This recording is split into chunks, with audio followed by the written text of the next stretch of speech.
Beverley, thank you so much for joining me today. You've been a regular for the last 2 weeks to my networking event, which I very much appreciate. You've been very helpful to a lot of people, and people private message me to say like, wow, Beverley's really helpful, isn't she? And I'm like, yes, I'm so glad you've been attending, so thank you. But they don't say she should shut up. That's okay then. No, they definitely don't say that, I promise. If you weren't there, other people do have some answers, but you seem to have the answer to everything, and you hold back. You wait to see if someone else is going to say something first, and if not, then you offer your support. So I think you do that very well. Thank you. Okay, good. So those people here that don't know you, could you just introduce yourself, please? Yeah, so I am Beverley Lockett, married to David Lockett, mother of William Lockett, and between the three of us, we ran Red Door Homes, which is our property arm, and then me and David also run the Business Academy, which is our training platform. So we've got two businesses that we run.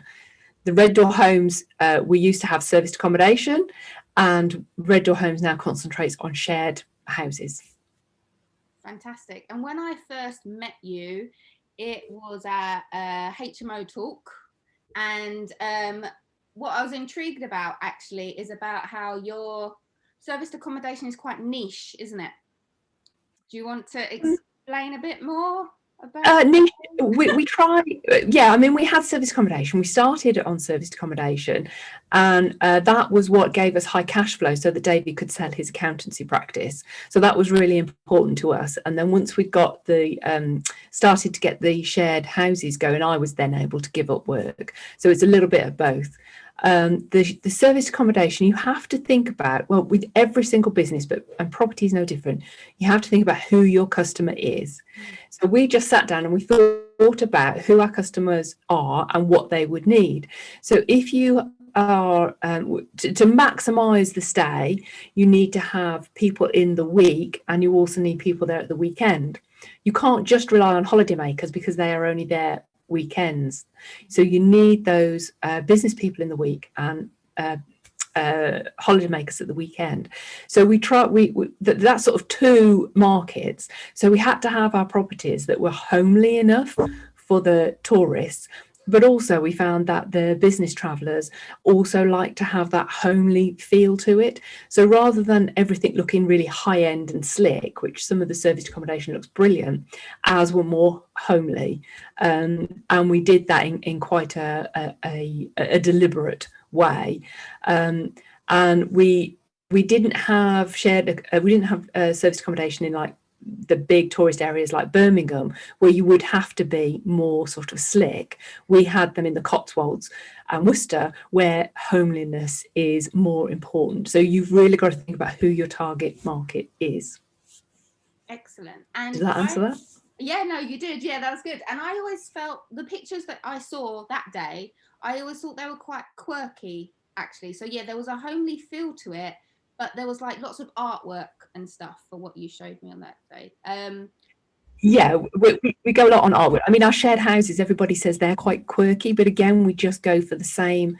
We want them to feel homely, but our personality, well, my personality, because I'm the one that designs them, shines through, and there's always a little bit of quirkiness, but we love to have mirrors and pictures up because that's what makes something feel homely. But we're quite careful on the pictures that we put up. Okay. So we don't have anything with family on, we don't have anything with love hearts, we don't have anything that would suggest you need to be in a couple or anything like that. You've got to be quite careful on what you put up. So I would always put inspirational stuff up, and we've got inspirational vinyl quotes that we put up as well. So there's quite a lot of little things like that we put up.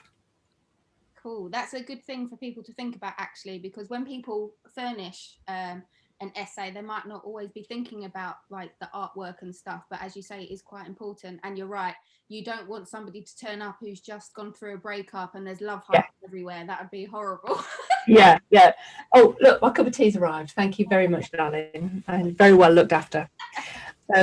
Yeah, so you have to be careful and think about what you're putting up. We try also not to have too much pink or too much blue. You know, it's more sort of gender neutral. Perfect.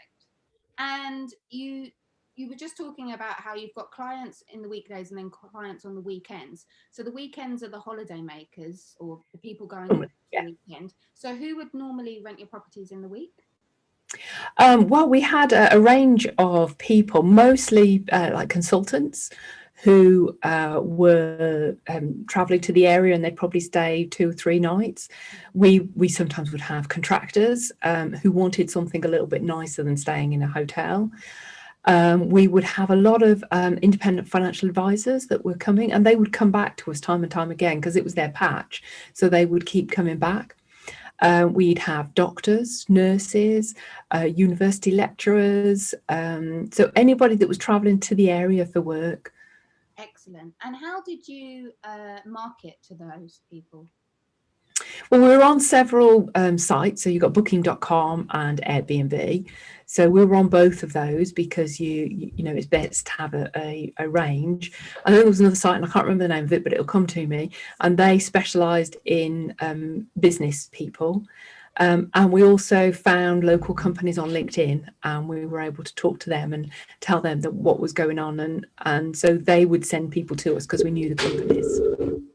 Fantastic. And I know that your son played quite a large part of your business, and you always speak of him so highly, which is so nice. I'm not sure if everyone speaks of their children so highly all the time. So do you want to tell us a little bit about how he is part of your family business, I guess? Yeah, I mean, I've got 2 sons, so I do have to just qualify. I've got 2 sons. Sorry, other son. I'm very, very proud of both of them, but only the one of them is in the business with us, our eldest son, who's William. And we're now grandparents. So he became a dad in November. He met his partner while speaking at a Pindu. So you meet at these Pindus. So, yes. So yeah, William played quite an active part because he moved to Emsworth. He moved to Chichester when he was 18, and it wasn't for university. He moved for his job. So he's a sailor. He's sailed for Britain. He's sailed dinghies. He's been a coach for the RWA, and he got a job designing sails, SAIL, not SALE, in Chichester. And they phoned him up and they offered him the job, and they said, "Can you start on Monday?" And this was Wednesday, and he said, "I don't live in the area. I'm going to have to find somewhere to live."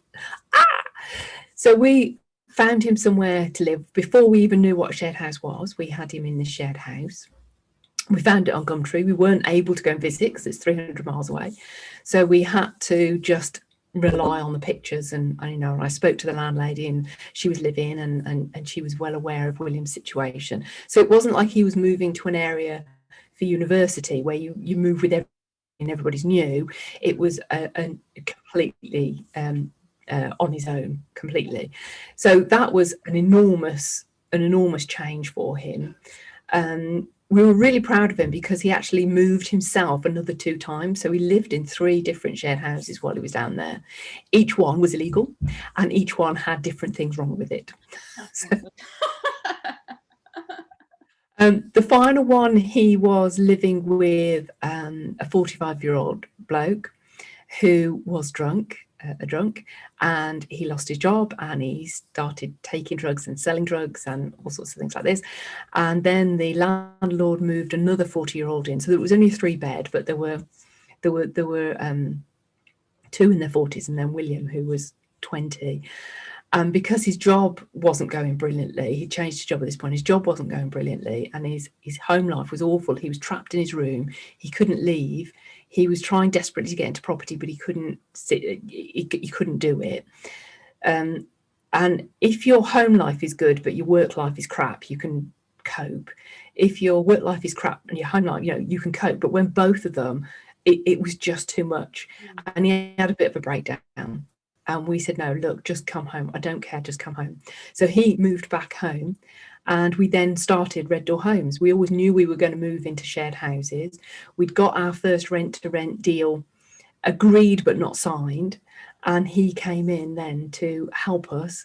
And well, we didn't look back then because we based everything around what he needed, because we knew what what problems there were with the HMOs that he lived in, and how just simple little things could have made his life enormously better. Mm-hmm. And so we designed our business around those young professionals that were moving and what they needed out of a shared house. So that's where Red Door Homes came from, and it was a real evaluation of what William's values were, what my values were, and what David's values were, that enabled us to come together and create the values for Red Door Homes. And then we designed the products and the business based on those values. So we had everything aligned around what we firmly believe. And it was only because of that that we were able then to really grow quite quickly. Mm-hmm. And enable me to give up work, and William was in the business anyway then. So it's been quite a journey over the last few years. And just remind me, how many years is it that started? Sorry, sip the drink. No, it's okay.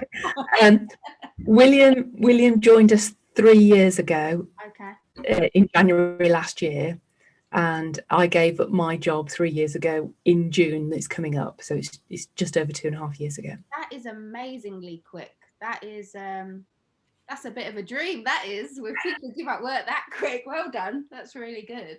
Well, I mean, David started service accommodation and then sold his practice within 6 months. So, you know, it's when you've got that real burn and you've got everything aligned, it's all about getting that vision for what you want in your business aligned with your core values, because then you really understand what you can give to the business, and you then have the energy to be able to give to it, because otherwise you don't have that energy and that drive and that passion to drive you forward.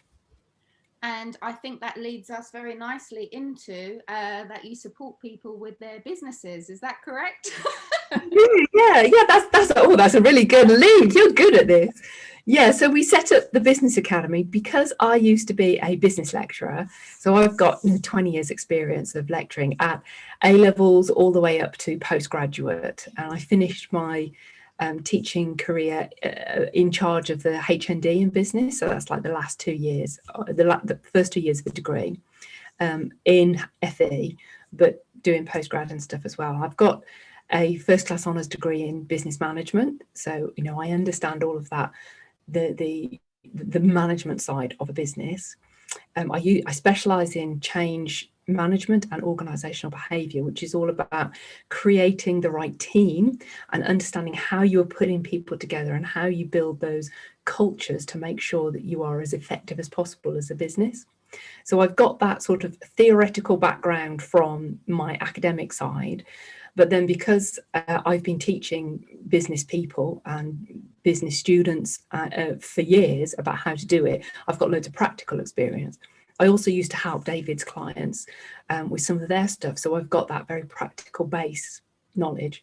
I've also got a master's in education. So I know how to train people.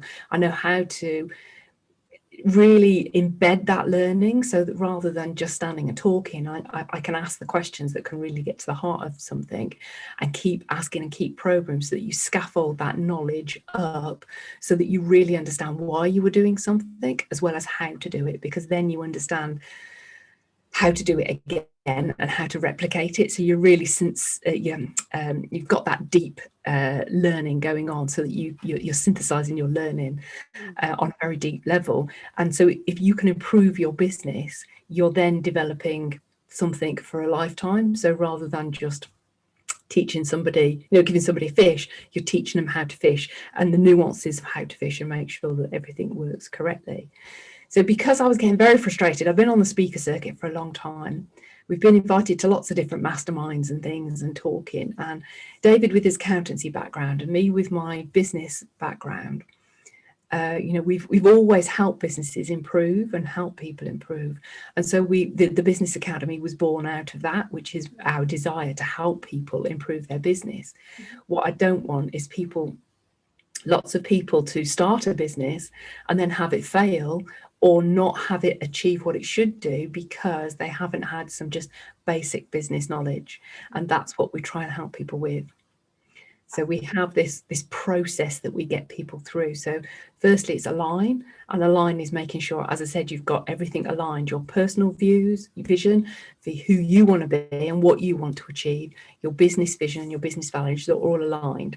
So for instance, if you wanted to be completely passive in property and do no work, you would set up a very different property business to if you wanted to be hands-on and do stuff. And what people do is they think they're going for passive and they create a hands-on business because they've not stopped to think about what they're doing. So we didn't want that. We wanted people to be able to have the business that will give them the lifestyle they want. And you've got to design it in a certain way. So align is all about that. It's also about understanding your characteristics, your character, your values, so that you are working to the best of your ability in the area that is good for you. Not everybody is good at everything. I'm no good at numbers, no good at detail. I don't do detail. That's David. He's my detail person. Detail David, we call him. And he is good at that. That's not where I am. So I concentrate on what I'm really good at, and then I have all the energy, and he concentrates on what he's really good at, and we have all the energy. So we help people with that. We then help with secure. So secure is making sure that your foundation is correct. You can't build anything if your foundation isn't correct. So it's making sure that people understand those basics of what's going on in their business. So we call it the dashboard, making sure you understand where your profit is coming from, where your costs are going, what is exactly is happening, and how you can change your prices or what product you're offering so that you can maximize that profit. So that's building that foundation, understanding your cash flow. Then we talk about sustainability. So sustainability is all about the long term. And for businesses to be sustainable, they have to be around. You know, we're all in property for the long term. Everybody wants to have a legacy. They want to give up work. You know, they want to have a pension. It's all about long term. Well, sustainability is about creating that long term. So you're putting in systems in place so that you are getting yourself out of the business, so that you have more time to build the business and get it bigger. So you're utilizing other people's time, other people's money, other systems. And then scale is the last one, and that's when you can just go as big as you want, because you've got that foundation really strong. Yeah. Oh, so I've talked a lot, but that's our process. That's what we help people go through. That's good. No, that's good. And what you were saying about, obviously you are a trained teacher, so when you deliver, it's to actually embed it. I do find that I'm not going to name any names, but there are some trainers that they're just telling you stuff, and you're like, that's great, and I have ADHD, so I zone out if people talk for too long, so I have to take notes. That's my strategy to make sure I embed it. Not that I'm going to read those notes, but the process of writing it down. Yeah, the process of writing. Yeah, exactly. And it's those kind of things, I think, people that are sometimes delivering, but they're not teachers trained, they don't understand that there's a difference between telling someone something and teaching it to them so that they can use it. Yeah, I mean, if we're in a classroom situation, then I have all sorts of discussions and all sorts of activities, and I stop and I do very stupid activities to get people to think about what is actually going on. It's more difficult on Zoom, but you can still do it. Yeah, no, I agree. Because I've been teaching online like since the first lockdown, and it is hard. Teaching art online is really, really hard. It's like, hold up your sketchbook, show me what you've done. Okay, now you need to. It's really hard. Obviously, you were teaching business before, and now you're in business. Is it very, very different? Do you find you're still learning things because now you're actually doing it, which is a bit different to teaching it? Does that make sense? That's a really good question. Yes and no. So yes, we learn something new every day, and you should always learn something new every day, either about ourselves or the way we are doing something, or, you know, when you stop and review whether things have gone right or not, you can then look back and go, yeah, that's done, or no, it didn't. What went wrong? That review cycle is really important. And no, because we've got over 50 years experience between us of being in business. You know, we were in business before David qualified to be an accountant and had his own practice. We've run businesses together for a long time, And as I said, not only that, I've helped lots and lots of students over the years with their business plans, with their LinkedIn profiles, with their businesses, because they're all people that tended to come on my courses tended to have that entrepreneurial spirit. So they were, and once they realized that I was an entrepreneur as well and not just another teacher, they would sort of latch on to me. And I'm that teacher that they always come back to. You know, I mean, I have them now messaging me, go, can you read my dissertation? I'm like, I don't have 5 hours to see. Or they'll come back and they go, oh, I got this in my degree. It's like, yeah, great. I've just finished my master's. Can you tell me what to do next? What am I, a careers teacher? Or, you know, oh, well, I've reached this point in my business. What do I do now? What am I going to do? How do I do this? So because I was always that teacher, I've always had that very practical side as well. I'm intrigued now. You've said that you've obviously been in business for a very long time. So I'm now thinking there are other businesses that have come before, which do they still exist or have they died out? No. So David got made redundant. You know, they asked him who would want voluntary, and he went like that. So he was in big corporate world.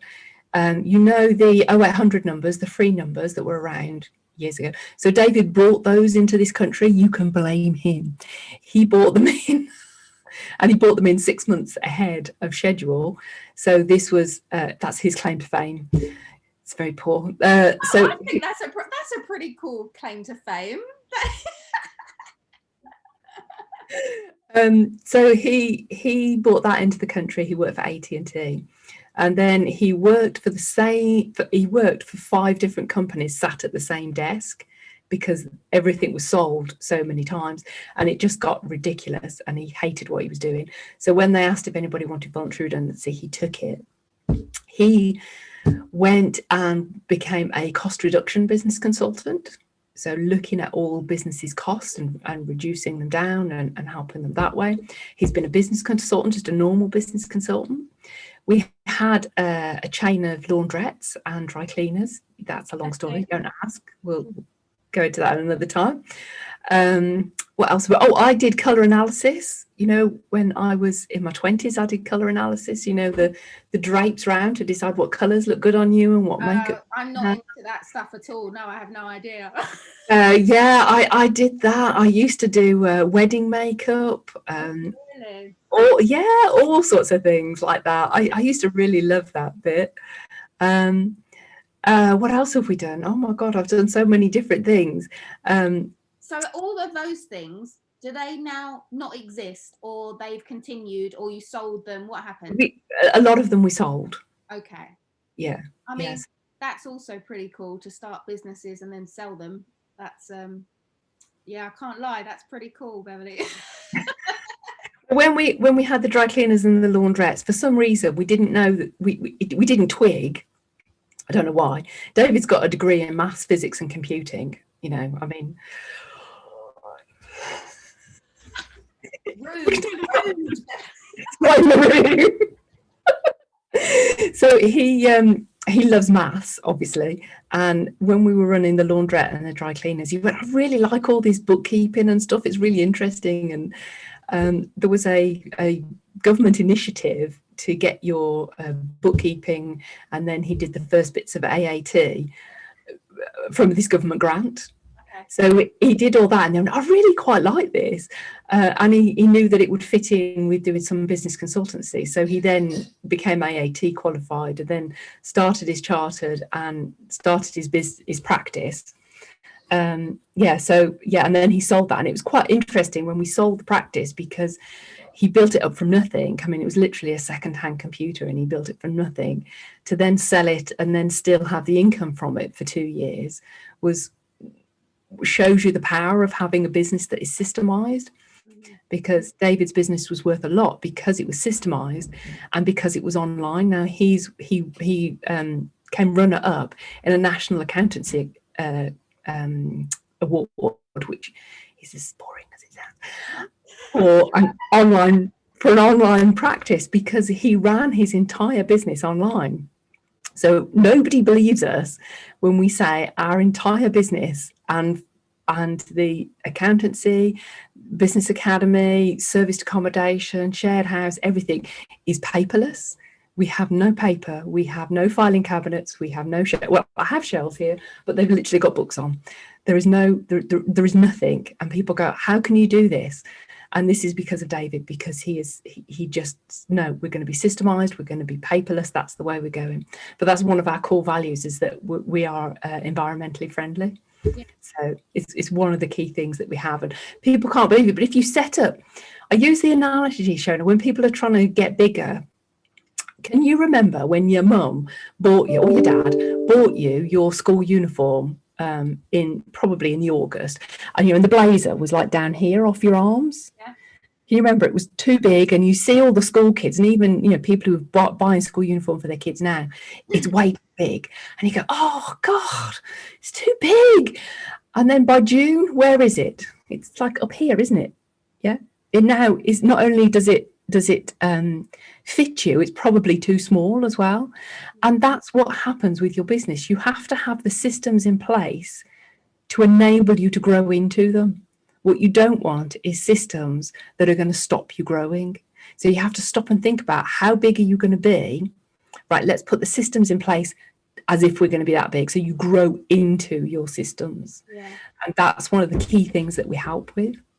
I think that's it's quite a scary thing, actually, because myself personally, when I'm thinking about what I want to do, it's kind of changed a million. The end goal is still the same, but the how I get there has changed many, many, many times. It will probably change many times again. So yeah, that's interesting, because on different pathways, I'm not sure what it looks like.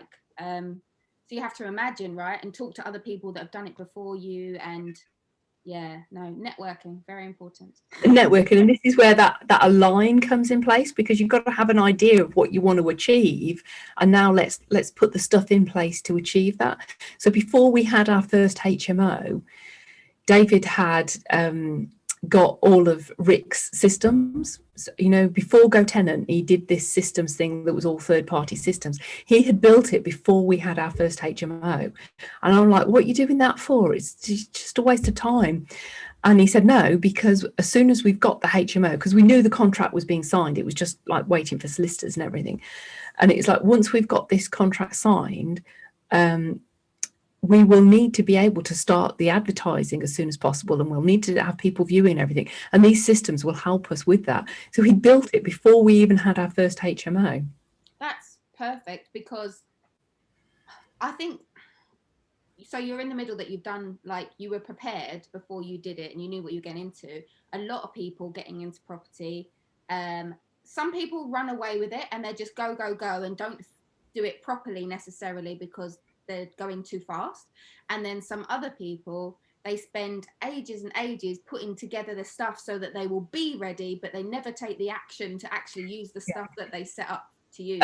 And it is a balancing act. You got to do both. Yeah, exactly. you can't just create the systems. But we did know, I mean, we'd already agreed everything. It's just that the contracts hadn't quite been signed, and it took a couple of months for those to work through. Now, as it turned out, we didn't actually use those systems, because the beta version of GoTenant came out, and Rick said, we were some of the first people to use it. So we actually used GoTenant. But because we'd gone through, and David talked me all the way through what we was doing, because we talked through it, we were able to then go, oh yeah, that's how. So if you've got somebody who's coming for a viewing, how are they going to book a viewing? How is this going to work? Mm-hmm. How are they going to, once they've got the viewing, what are we going to send them? What information are we going to ask for them?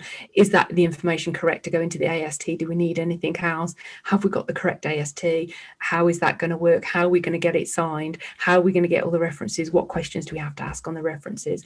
All of this we thought about before, so that when somebody came, we didn't have to think about it. It was already done.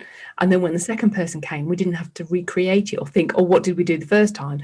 It was already in place. And that's sort of what we did when we collected all of the rent-to-rents as well. Okay, so we've done it once. What do we do now? So we've done it again. Let's just replicate that. Let's just replicate that. So all we did was then just copy what we'd done.